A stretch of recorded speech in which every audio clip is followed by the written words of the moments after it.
अस्सलाम वालेकुम रहमतुल्लाह।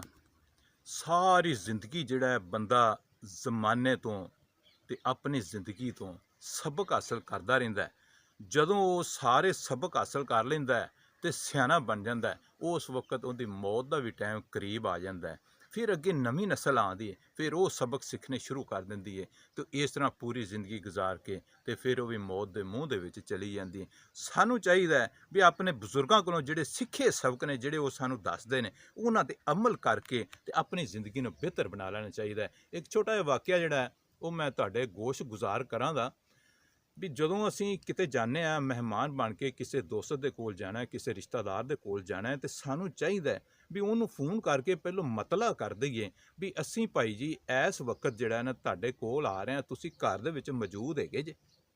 अगर वो कहता है भी मैं अज घर दे विच मौजूद नहीं, तो फिर उस दिन तुसीं ना जाओ। जिस दिन वो तुहानूं एक्सैप्ट करता है उस दिन तुसीं उहदे कोल जाओ तो उहदे नाल मिल के ते अपना काम करके ते वापस आ जावो।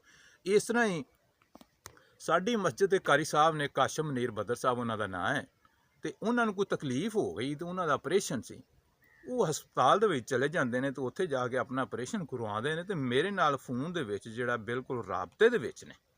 जदों कोई एक दो दिन उत्थे रह, उन्हों दे नाल एक साथी सन भी जिहड़े उन्हों दी खिदमत दे विच लगे सी। फोन के उत्ते राबता होंदा रहिंदा सी भी हुण की पोजीशन है, ऑपरेशन हो गया है जां इस टाइम की हो रहा है। मैं एक दिन ये सोचा भी मैं जाके ना ते कारी साहब का पता लै आवां। भाई रमज़ान मैनू कहिंदे भी अज जोर की नमाज पढ़ के ना ते आपां मोटरसाइकिल फड़ां ते जल्दी जल्दी जाके उन्हां दा पता लै आईए भी उन्हां दा की हाल है, किसी शै दी उन्हां नूं जरूरत है, वो दे आईए उन्हां नूं। असीं दोवें मोटरसाइकिल ते उत्थों निकल पैने आ। भाई रमज़ान कहते भी मैं कपड़े बदलने ने, तो मैं नहा के कपड़े बदलने। मैं चलो नहा लवो तुसीं। वो नहा नू के कपड़े बदल के आए, उन्हें चनू मम्मी अपने घर दे विच गया, मम्मी अपनी तैयारी की, अपना समान फड़िया, मोटरसाइकिल फड़ी बाहर आ गए। रमज़ान साहब मेरे पिछे बह जाते हैं, मैं मोटरसाइकिल चलावनी शुरू कर देना।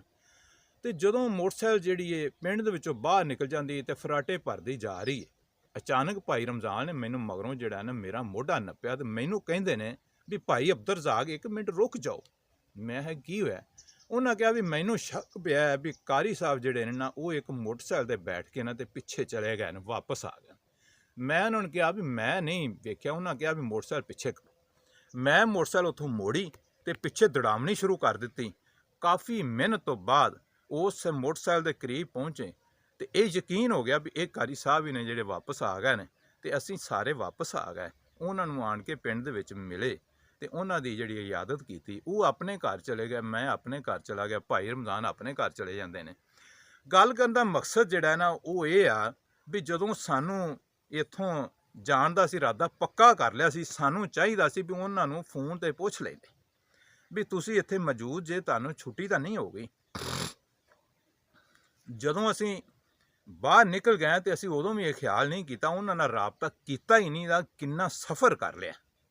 दूसरे पासे वो जिहड़े साडे कारी साहब ने जां जिहड़े दोस्त उन्हां दे नाल ने, जदों उन्हां नूं छुट्टी हो गई है उन्हां भी सानू दस्सिया नहीं दा भी भाई जी सानू छुट्टी हो गई तो असीं वापस आ रहे हैं। गल करन दा मकसद ये आ भी एक दूजे नाल राबता रखो, राबते दे विच खैर हुंदी है ते एक दूजे नूं दस के ते फिर अगे पिछे होना है। वो भी हस्पतालों टुरन लगे अगर सानू दस देंदे ते असीं ना टुरदे। इधरों अगर असीं चले सां ते उन्हां नाल गलबात कर लैंदे तो हो सकता भी वो सानू कहिंदे भी सानू छुट्टी हो रही, तुसीं घर ही रहो। अगर तुहानूं मेरी गलबात अच्छी लगी तो अगे शेयर कर देना। अस्सलाम वालेकुम वरहमतुल्लाहि वबरकातुहू।